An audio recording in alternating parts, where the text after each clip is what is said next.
welcome to Vtubers Down the Virtual Rabbit Hole, hosted by Paradox Smith. Hello, I am Paradox Smith. The cute little avatar on the side is my personal VTuber model, drawn by the wonderful Bubblegum Effect on Instagram. So we're just gonna go over a brief overview of what VTubers are, including the history of VTubers, and then at the end, we're also going to discuss how you could become a VTuber if you so choose. So, what are VTubers? The differences between a PNG tuber, a live 2D VTuber, and a 3D VTuber, as well as the difference between being an indie or a corpo, and lastly, setting up. So, what is a VTuber? As it might sound, just like how cosplay is just costume play, a VTuber is a virtual YouTuber. This doesn't necessarily mean that they only stream on YouTube, it's just a term that was coined by someone that was streaming on YouTube, and it just became a popularized term. It's just an easy way to describe someone that makes content in some form or another and uses a virtual avatar as opposed to their physical self to show that.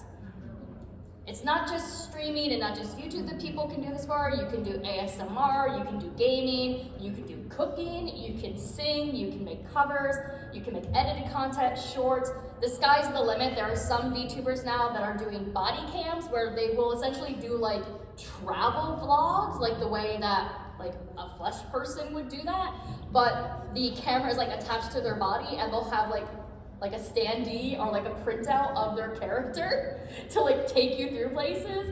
And basically anything that you could do as a normal content creator, you can do as a VTuber. It's just using a virtual avatar as yourself. So some terms that you're going to hear as we go through this is SUPA/dono. A SUPA is short for a super chat. It's something that you can do on YouTube to donate money to your streamer of choice. And donation is the same thing, except you wouldn't do that on YouTube. You could do that with other things, like on Twitch or Streamlabs and stuff like that. Graduation is essentially when a VTuber decides not to be that VTuber anymore. They can either go on to do other things. They might decide that they don't want to do content creation anymore. And they just decide that they're going to go ahead and do something else with their lives. Like, spoiler alert, the person on my bag, their name is Yusan. In a past life, they were someone else, but that person graduated and they became Yusan. They're still doing the same thing, they're still a VTuber. They're just more focused on music making as opposed to streaming, and it's just a way to switch things around. It's also taboo to talk about past lives and stuff, which is why I'm not saying what their past life was. I'm personally not someone that cares about that taboo, but I'm not about to, rock the boat. Another one is Mama and Papa. Mama is your artist. That's the person that makes your art for you, and your Papa is your rigger. As you'll see, basically the models will move with you and track your face. So the Papa, your rigger, is the one that makes it so that you move, and your Mama is the one that creates your art. A lot of people like to refer to the people that also share the same Mama or Papa with them as their VTuber siblings. So that's just something that's in the culture. I don't know why it is, but I think it's cute, because then people that don't really interact, if they share the same Mama, they'll call each other brother or sister, and I don't know, it's cute. Oshi and Kami Oshi. Thankfully, this panel has made it easier since Oshinoko happened, because most people now sort of know that Oshi essentially means favorite. And Kami Oshi is just your #1 favorite. Like, I have a long list of Oshis, but my Kami Oshi is the person that I'm cosplaying right now, because this is the second of 3 outfits I'm doing of him this weekend. I'm insane. Seiso and Sussy. Seiso just means wholesome.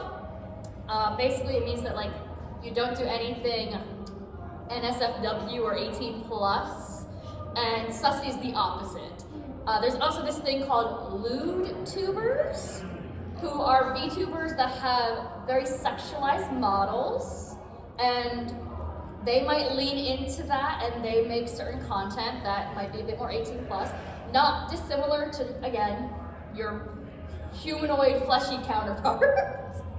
And the last one, which is also why I'm using the term flesh a lot, even though it's a weird word to say, is a flesh tuber. A flesh tuber is essentially what VTubers call people that stream with their actual faces.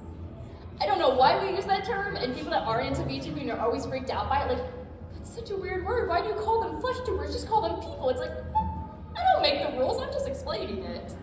And it's just an easy thing to defer to. A lot of people that are flesh tubers are also VTubers, or vice versa. I started out as a flesh tuber before I found out what VTubing was, and I became a VTuber because I ain't got the time to set up a nice backdrop, to do my makeup, to make sure I look nice every day. It's like, I can just turn on my VTuber model, put on my virtual avatar, and I'm adorable with zero effort. It's great.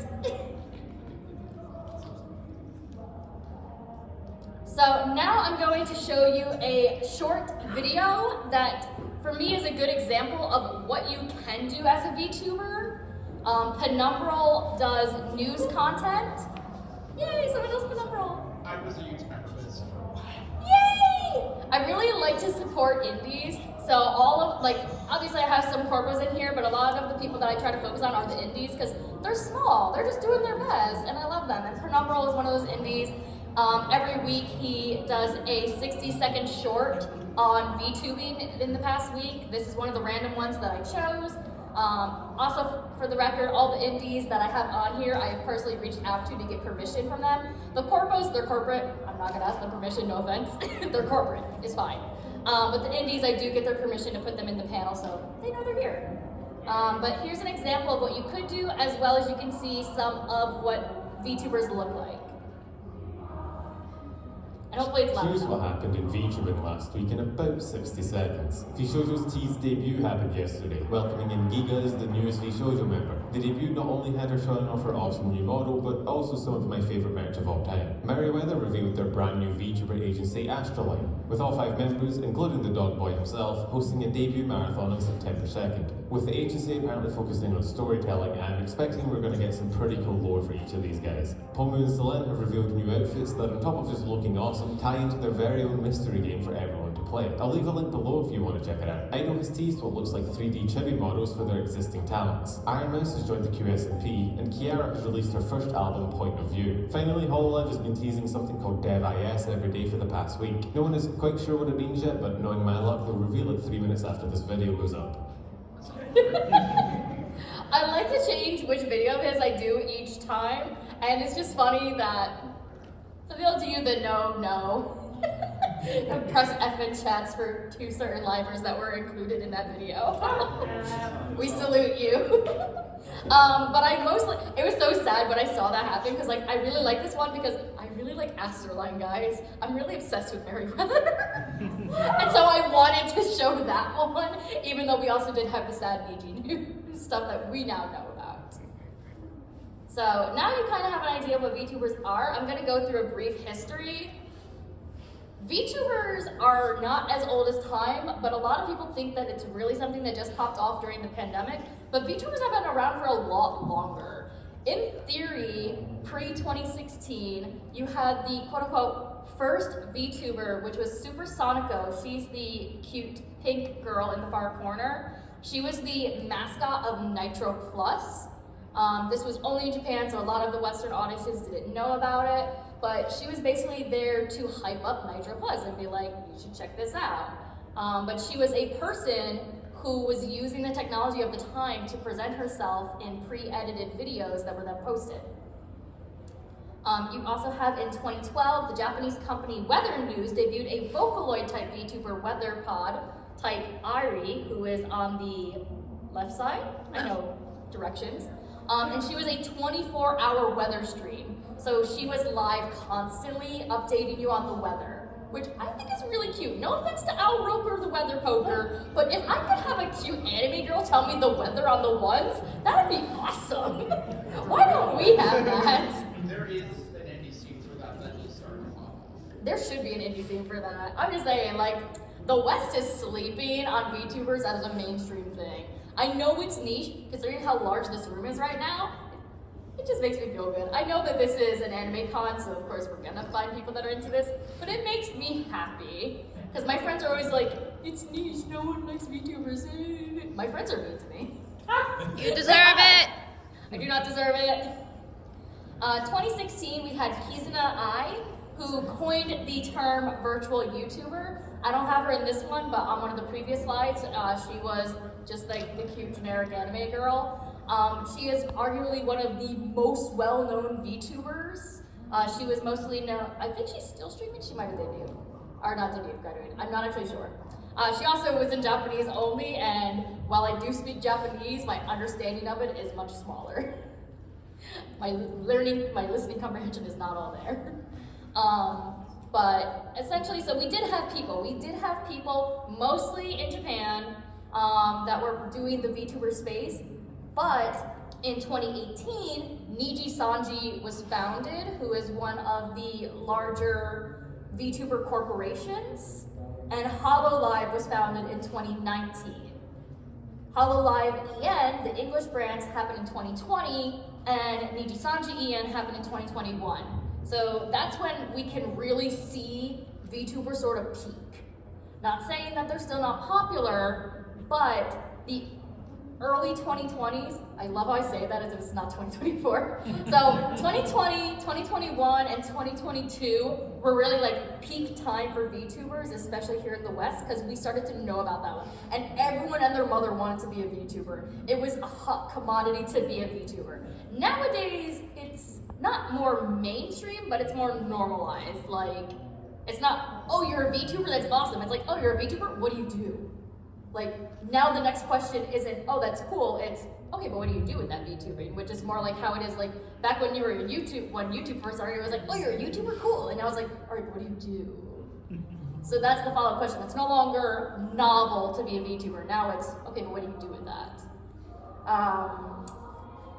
VShoujo came out in 2020, which is one of the first Western corporate VTubers, agencies.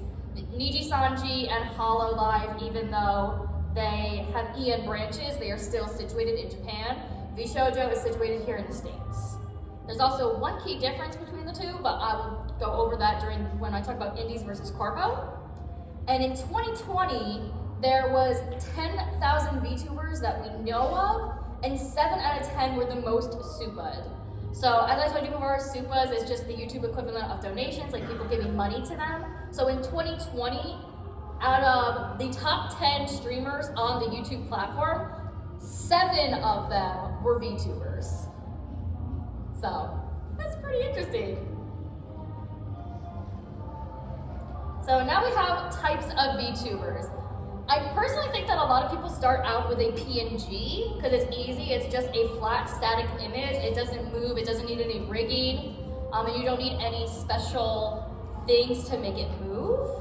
And I do have, once I play the videos, you'll see I have Starlight Akari, who made her own model. She does art. She does a lot of great assets, like little things that you can attach to your VTuber model. And she did all of her own art for that. Live 2D is when you take art and you break it down into little tiny pieces so that everything moves. And Builder Art, again, he made his own and he also rigged it. All of these are indies, by the way. I love indies. And 3D is when it is normally made in a thing called Vroid or Blender. You could make them yourself. You can make really cheap ones yourself, but the rigging is a little janky when you first start out. But you can make it for free on your own, but if you want to be 3D, the likelihood of you eventually wanting full body tracking is very high, which means you're gonna have to invest in a lot of hardware, because your webcam will only track your face. If you want your hands, your arms, your body to be tracked, you have to buy additional hardware for that. So it can be a little bit more expensive the further you go on. But it does seem like the VTubing space is slowly moving to 3D. So in a way, it also seems like we're starting out as the PNG, getting Live 2D, being a moving PNG essentially, and finally we're all gonna become 3D and we're all gonna enter the metaverse. That's what it seems like VTubing is heading towards. Personally, I still use PNG and Live 2D. I don't like 3D models. I don't think they look good in my opinion. I might be biased though, because the VTubers I tend to watch are also mostly Live 2D. But I'll show you the screen. and I actually don't need the volume for all of them. Thankfully, Vilder just sort of bounces around. He's very cute. I'm just gonna make sure that I have my mouse before I click on the other ones because they will have volume that I don't need. Only fitting for a Kitsune to eventually have No, that's a pause line. human-like form, right? There we go. The cool thing about Starlight Akari 2 is, hopefully you guys can see it, her wings are very faintly moving in and out. So she is a static image in the sense that she's not wiggling around as much as Vilder art is, but at the same time, like she still has it set in, sort of like more like a GIF. So her wings are going in and out, her ears can twitch up and down, and obviously like the mouth is opening and closing and she's blinking. So you could just use like a plain static image, but you could also do extra things like this. If you're an artist, obviously you could do all this, or you could commission an artist. I can't draw for anything. All of my VTuber models and PNGs were commissions. If you become a VTuber, you're gonna spend a lot of money on art. You shouldn't. You should make sure to save money, but you're going to because it's pretty. And then find my mouse again. Okay, we're over VTuber Senpai. I don't need you to talk, buddy boy. And so with him, you'll see, did I not put it at the right time? Eventually he's gonna move his hands. Move your hands. I'm scuff. This is also normal. VTubering is all about scuff, is when things don't go right. There you go. You can see his hands moving. Look at him, he can do jazz hands. It's too powerful. He's too powerful. And yeah, like when you move into the 3D space, eventually you can move your hands, you can move your legs. A lot of people like to use VR chat to just like move their whole body around in that, and it's a lot of fun. But so this is just an example of the 3 different things that you normally see in VTubing. PNG, Live 2D, and 3D. All have their benefits, all have their drawbacks. It's really up to personal preference, and again, how much money you're willing to spend. I think one of my friends actually, she is not a VTuber, but she will sometimes join me when I stream because I like to voice act, but if I do visual novels for too long, my voice will give out. So she joins me sometimes, and because she's not actually a streamer herself, her PNG reactive is just a picture of Albedo from Genshin. But it works! I mean, you know that it's her speaking because she lights up when it talks, and it's adorable. She's just cosplaying. She's just cosplaying.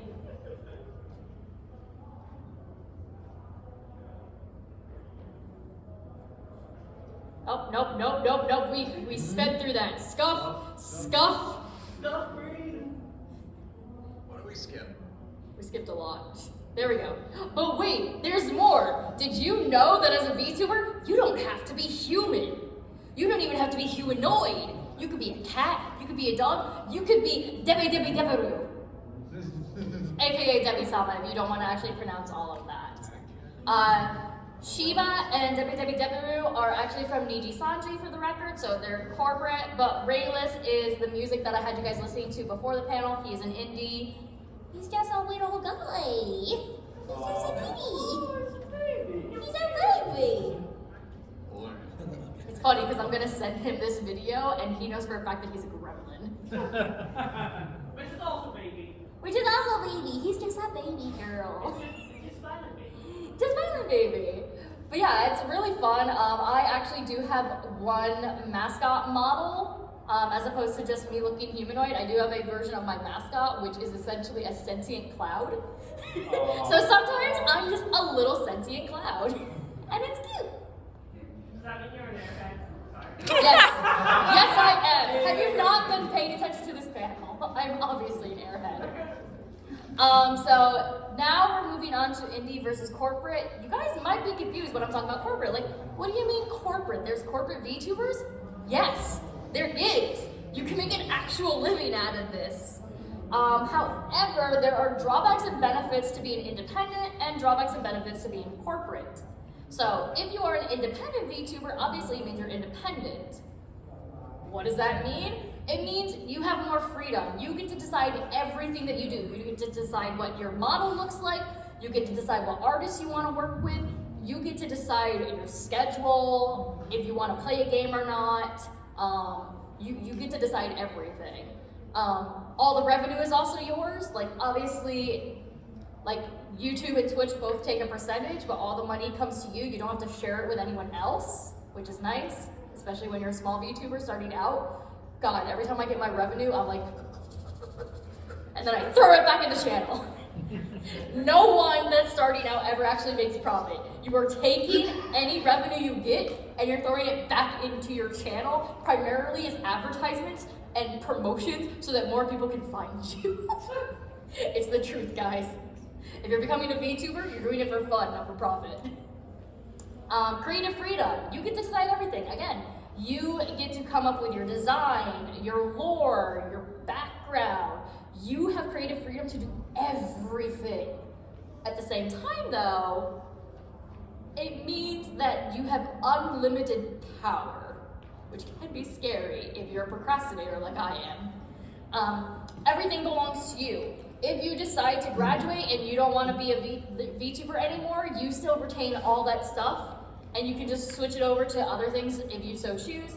Any songs that you've done, any streams that you did, any sponsorships that you did, all of that still belongs to you when you decide to do something else. And you're in full control, which could be a good thing, could be a bad thing. Depends on how you work as a person.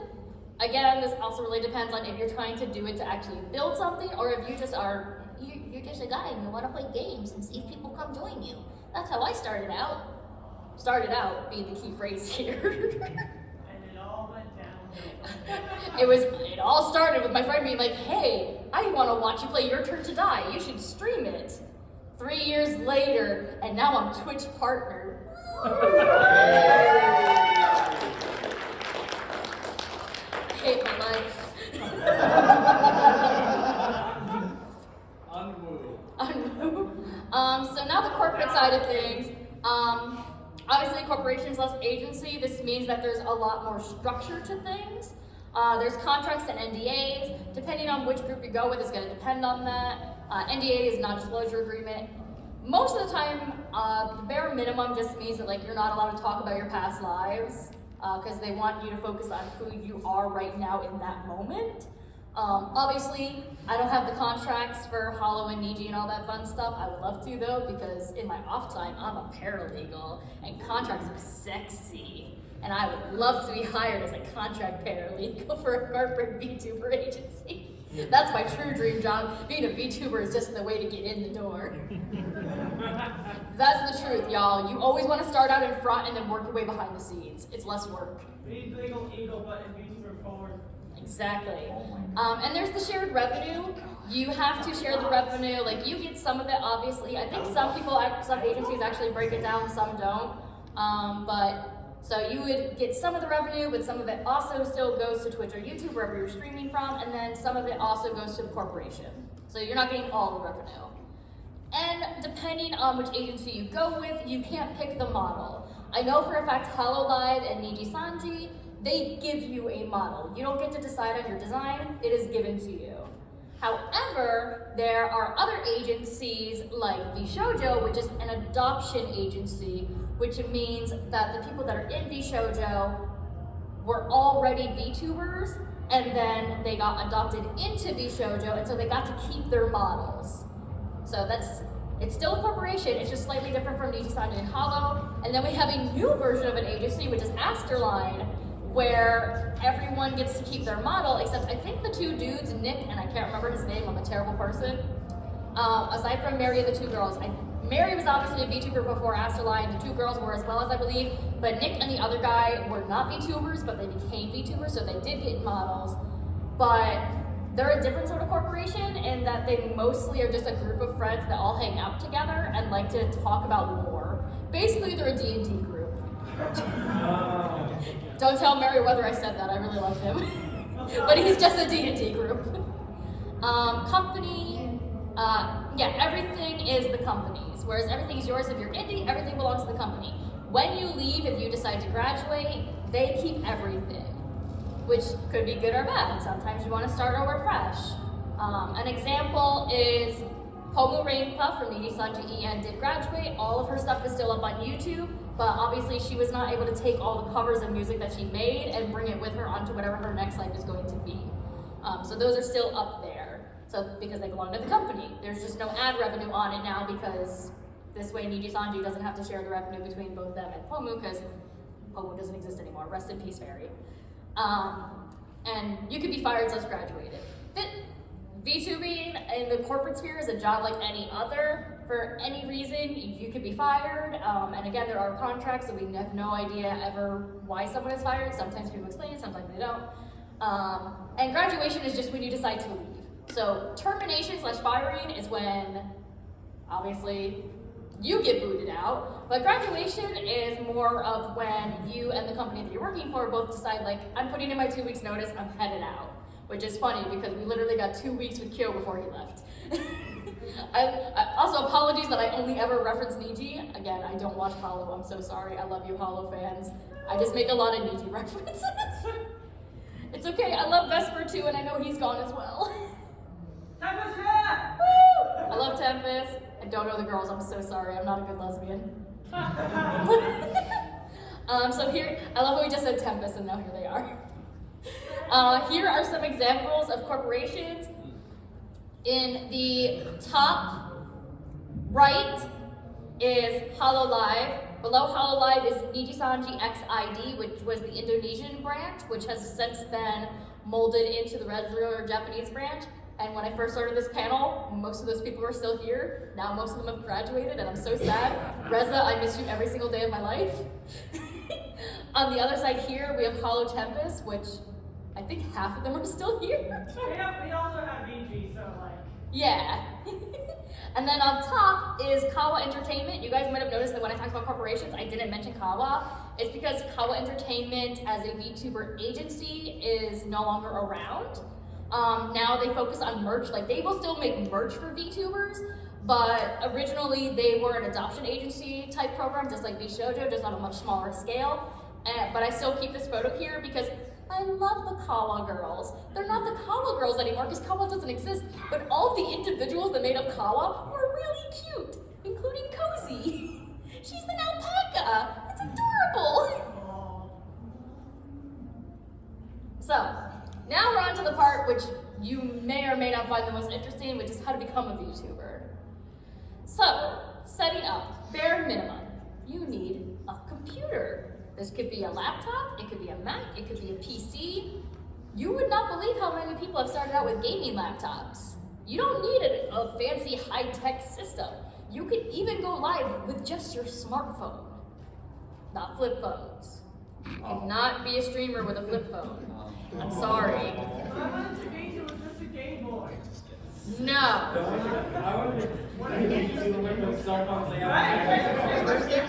You cannot be a VTuber with your Razer flip phone. I want to write my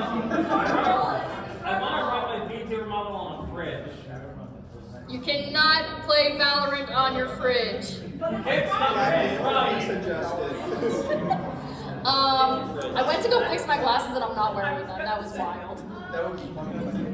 And then, aside from just having a computer, having a microphone would really help. Again, you don't need anything fancy. A built-in microphone is just fine. And even then, you don't necessarily need one. My personal VTuber senpai that taught me a lot, they actually speak native Hungarian and they're very self-conscious of the way they speak English. So they don't like to speak when they stream. They use text-to-speech. So they will say something and then a program on their computer will translate it and then reply with it in an automated computer voice. It's a lot of extra steps, but you could in theory do that. And if you're the type of person that isn't a gaming streamer, if you're just a just chatting streamer, you don't even need the microphone to talk first and then translate it for you. You can type things up and then have the computer generated voice do it for you if you don't have a microphone. You also need a webcam. If you're going to be a live 2D or a 3D VTuber, having a webcam, again, built-in is just fine. So it can track your movement. But this is also a negligible point if you decide to be a PNG tuber, and then it doesn't need to track you at all. You can not have one. Every setup is different. Thankfully, a lot of big streamers and a lot of YouTubers, VTubers, any sort of person that streams, you can see what they tend to do, which is really nice.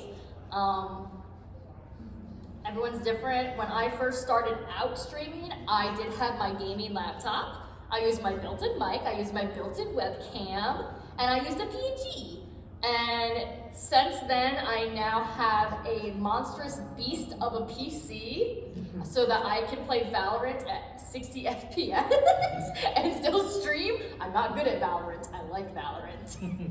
I have my 2 monitors, I have my nice little mic stand, like you see the real streamers when they do their, show their faces. I have the nice little arm thing now. It's like, oh my god, I feel like a real streamer now. Never mind the fact that I'm streaming from my living room because I live in a 1-bedroom apartment. Woo! Woo! But every setup is different. I know some streamers that stream from inside closets because it has great acoustics. I know some people that literally have an entire room dedicated to it. But especially if you're doing this casually or as a hobby, like, you could just set up wherever. You don't need high-tech stuff. I also definitely recommend that if you are starting out to not invest in new things. Use what you have. The amount of people that think, oh, I like watching streamers, I can stream, and then they stream and they realize, I don't like streaming, is really high. My friends, and even the people in my own chat sometimes, are like, how can you talk for so long? You're just sitting there and talking to like maybe 2 people in your chat for like 5 hours. And I'm like, I have a really great inner monologue. It helps me a lot when I run streams. When I run panels like this. I have a really strong inner monologue, and not a lot of people do. And trust me, once those 5 hours of streaming are done, I'm a husk. I am nothing inside. Everything that I have done has been pulled out of my body. And some people don't like that, and I definitely recommend everyone to try streaming, whether as a flesh tuber, a VTuber, a PNG tuber, whatever you want. Streaming is a lot of fun, and I think it's a good thing to try out, but don't invest in a fancy model, a fancy setup, a fancy microphone until you're certain that you want to do this. Work with what you have, and then if you so choose, start building up. Don't be like Rayless, who spent like $5,000 on a model he no longer uses. Ooh. The cat model he uses, the cat model was cheap. He paid for really expensive 3D rigging with like the full body stuff that I told you guys about. Yeah, he did that. 5,000 toilet. Welcome to VTubing. It's only expensive if you're stupid. I will go And here we have what I call suggested equipment. Again, you don't need to start out with anything fancy, but OBS is your one true love. OBS is online broadcasting system. There are other ways to stream. Again, I actually didn't start out with OBS. I started out with something that was specific to Twitch. I don't even remember what it was called, but literally every single streamer I know, VTuber or otherwise, uses OBS. It is just so easy. You can see everything all at once. It's beautiful.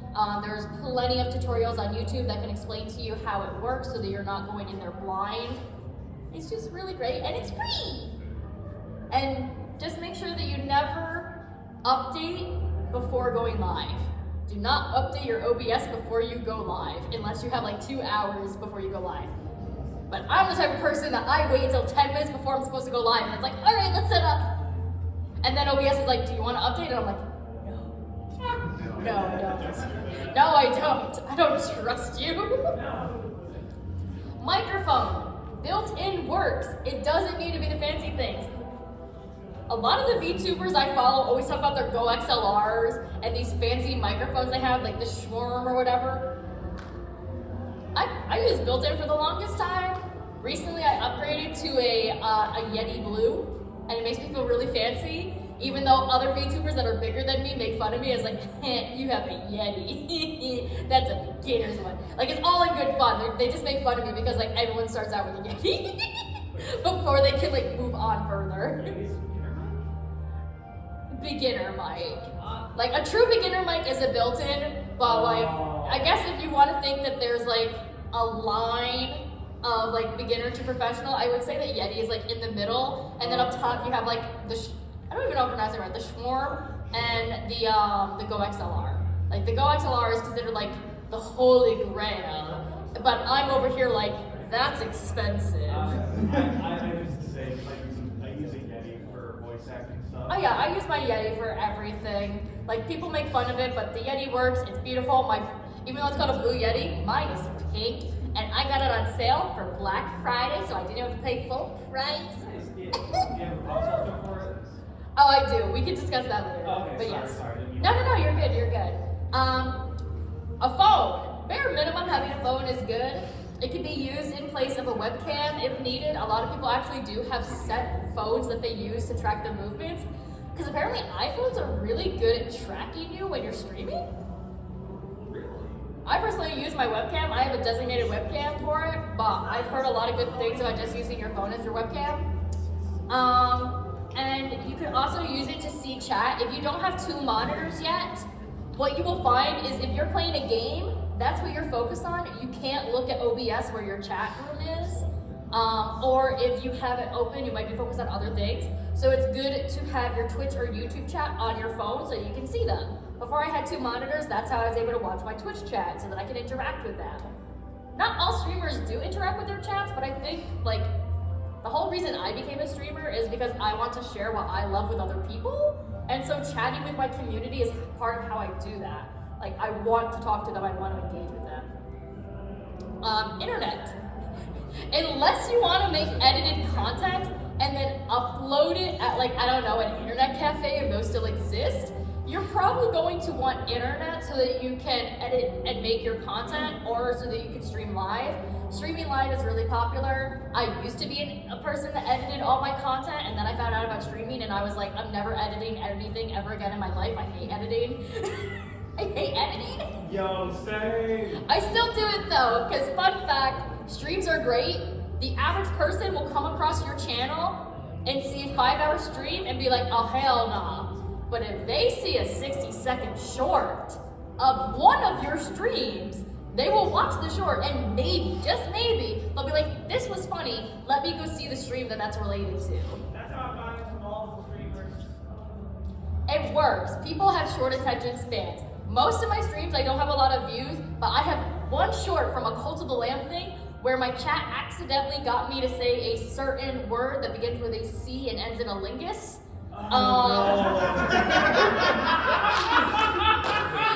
They tricked me so hard, and that short blew up. It has over 5,000 views, and I'm like, and the best thing is, I was using my cloud model at the time, so I'm just a little dude, and I'm just like, and then I was like, when the realization hit me,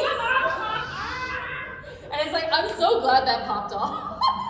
Of all the things, all because of playing Cult of the Lamb. It's a good thing, and like there's so many streamers, it's a good way to be like, oh, this one clicks with me. I'm gonna actually check out the long form stuff. Exactly. So even if you don't like editing stuff, you still should. And yeah, for internet, like having decent internet is good. If you have to use Wi-Fi, you can, though it does cut out and buffer. I don't have an Ethernet cord, guys. I use Wi-Fi, and sometimes I can go a whole stream and there's no disconnections, and it's so beautiful and so sexy. Other times, I feel bad for the people that are in my Discord because it'll notify you when I go live, and so when I keep cutting internet out, you'll get 5 notifications because I've gone in, got out, gone in, got out, gone in, got out. Oh no. And what's worse is that then I have to collect all of those together and edit them together to then re-upload on YouTube, so it also kills my numbers, which sucks. But you can do Wi-Fi, just don't live in the middle of nowhere like me. And I include here on the side Vtuber Senpai, Mr. Underhill, and Mariyumi. They are all good examples of VTubers who also have great videos up on their YouTubes on how to start out. Vtuber Senpai especially has this wonderful thing where you go and he will give you a suggestion and links to where to buy suggested equipment. Mr. Underhill has a wonderful, I think it's an hour or 2 hour long stream on how to start out as a VTuber, just VTuber 101. And then Mariyumi has a lot of great videos, like a lot. I cannot even begin to tell you. Mariyumi is pretty much one of the first VTubers that I found, and I used a lot of her tutorials to figure out how I wanted to design my VTuber, what software to use, how to use OBS, all that fun stuff. So all three of them, great, wonderful. Again, they're all indies. I like indies. And so here are my resources. I make sure to shout out everyone that I include. Of the agencies that I talk about, it's Vshoujo, Hololive, Nijisanji, Kao Entertainment. And the indies that I talk about are Mariumi, Shoto. I used one picture of Shoto, I don't actually talk about him much. I do love him though. Kazuna Ai, Penumbral, Rayless, Mr. Underhill, VTuber Senpai, Builder Art, Starlight Akari, as well as the ones that we talked about during the history portion, which was Supersonico and Ari. So I like to, y'all should check them out. They're all great. Woo-hoo. I love indies. I also have no idea what time it is. Oh, I'm doing great. I literally have no clock on here, so I'm like, I don't know what I'm doing. So now is the good part where you guys can talk to me and ask me questions. I always like to give some time at the end so that you guys can sort of get some stuff on here, whether it's about setting up, whether it's about the corporate, any of that stuff. Yes. So technically about that weather PNG tuber. Yeah, that's me. Oh, 1 second. Oh, cute! I do weather documentaries. You're adorable. And I have 50 characters. Yeah, he does. Oh, that's so valid. Awesome. They're long form documentaries.